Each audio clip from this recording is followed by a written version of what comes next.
Hello बच्चों, let's see the question. Question में कह रहे हैं कि from the following identify the two correct statements with reference to meiosis.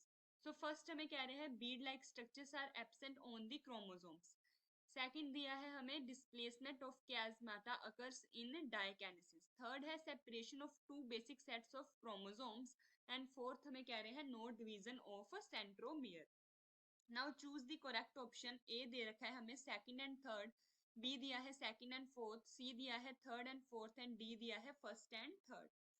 So students, इस क्वेश्चन को हमें करेक्टली टिक करने के लिए ऑप्शन को हमें की कंसेप्ट पता होना चाहिए। तो यहाँ पे हमारा की कंसेप्ट क्या लगेगा? यहाँ पे हमारा कंसेप्ट लगेगा मियोसिस का।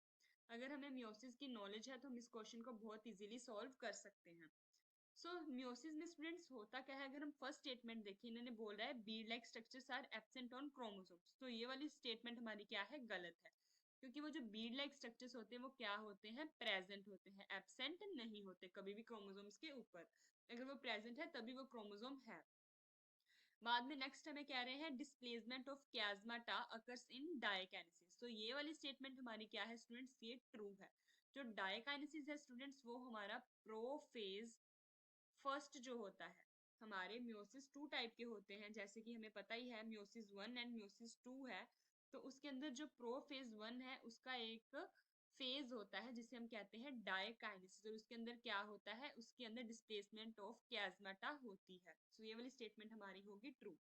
थर्ड में वो बोल रहे हैं separation of two basic set of chromosome. So ये भी ट्रू है क्योंकि हमें पता है म्यूसिस का सेकंड नेम ही क्या होता है? सेपरेशन होना, जहां हम कह सकते हैं रिडक्शन होना।